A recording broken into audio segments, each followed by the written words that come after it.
And this is the car in question today. It's a 2008 BMW E92 M3. Now, if you guys know me and you guys have been watching the channel for quite some time, you would understand that I'm not really such a BM fan. I'm not someone that really enjoys, you know, the good old BM. I don't have any beef with it. I don't know what problem I have, but I don't really enjoy BMWs. I don't enjoy the drivers. I don't enjoy the way that the car looks. I don't enjoy the way that the cars sound or perform, whatever it may be. And that's why I wanted to do this test today. I really wanted to take an unbiased look to the flagship of BMW, which is the M3. It always has been. The BMW is always, or it always has been, that car that Audi and Merc are always going to try pioneer towards beating. The whole idea of BMW is that it is a very unbiased look or an unbiased take on the driver's car. What I mean by that is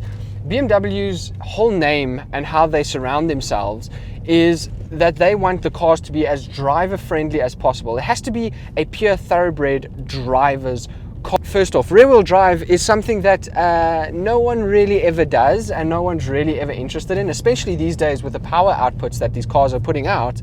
People don't really want to know that it's a rear wheel drive car. Whereas if you're an enthusiast, especially a BMW enthusiast, you don't want anything else. You think that four-wheel drive is boring, and well, BMW really hit the nail on the head by keeping themselves to the original rear wheel drive.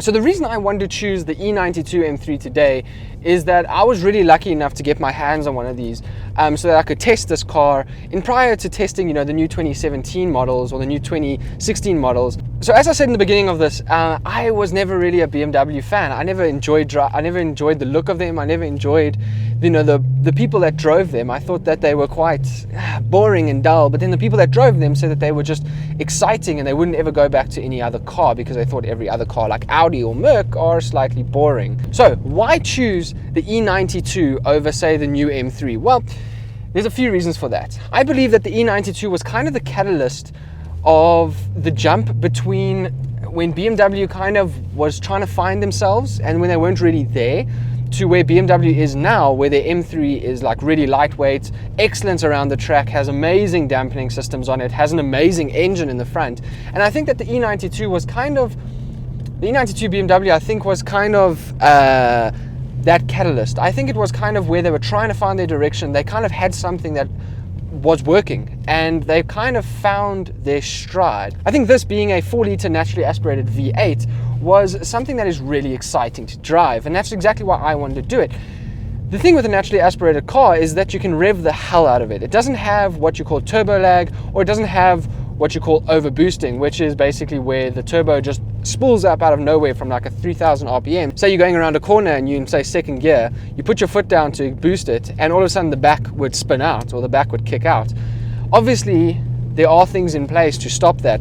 I think that with all of this technology in like one little bundle, I think that BMW have really nailed it. The reason that the E92 is such a unique car in its own, and the way that the engine performs and the way that the engine responds, I think it's extremely unique. And the reason I wanted to choose this car is because I really wanted an unbiased look at it. I really wanted a look where I didn't know what BM was, and I thought that this was the BM that I really enjoyed. This was before the new one came out. This was the one that I really loved to watch. This was the one that I thought, you know, if I ever had to buy a BMW, especially an M3, it would be this one. And the reason being is because I think it's an excellent looking car. I also, you know, I hate when people come on and say, you know, it's a fast car. We all know that. The E92 I don't think is a fast car. I think it's a fast car at top end, but I think it's completely rubbish on low end.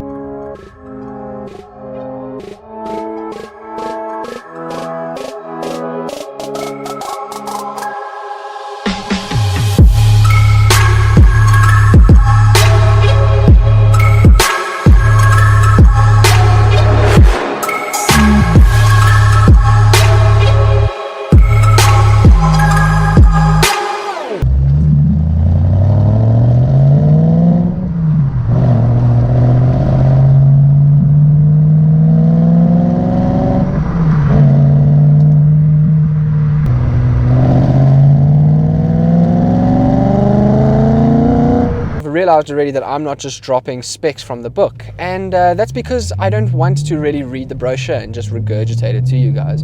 So for everyone that is interested in some of the specs, let me give you some of them quickly. This is a 2008 E92 M3. Now, the newer ones are your turbocharged light block. Now this is the original naturally aspirated 4-liter V8. It's dated, yes, but it's beautiful to drive. I mean, just listen to this. I mean, you don't get that noise from a turbo, and you can feel the way that the car drives. You can feel that the way that the car's reacting, and I think that's like something so unique. Back in the day with the earlier E90s and things like that, BMW tended to start to lose what they really were all about. What I mean by that is they started to lose the essence of what a BMW should be. Sure, it was a great car, and sure, it performed really well, but at the same time, guys were doing engine swaps, the engines were popping, the engines were breaking. And the reason that I think this car is a somewhat catalyst is because it was kind of where BMW was going to where BMW are now. And I think this was the car that kind of pioneered the way forward for them to, you know, start ditching the big blocks or the heavier blocks for the lightweight aluminium V8 and adding turbos. Seeing as everyone's trying to move forward and trying to pull more power out of the car, sure, you know, the easiest way to do that is just to throw a turbo on it. But now listen to this. This is exactly why a naturally aspirated car is the only car to buy.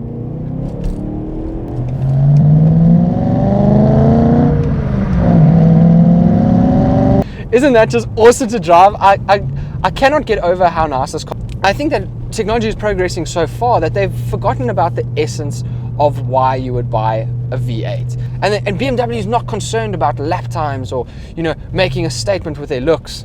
But BMW is focusing primarily on making the driving experience what it should be. And that's exactly where I think car industries have been, but I don't think that's exactly where they are going. And the reason I say that is because people aren't really interested in doing slow lap times, even though slow lap times don't really count from you going from here to a coffee shop, but people really take all that into consideration. And I think that's, yeah. So what my commentary would be on this car is that this car is an excellent car for an everyday driver. It's a really fun car that you can climb in every single day and have a blast with just going to work. And I think that's the essence and the crux of, you know, having a BMW, especially an M3.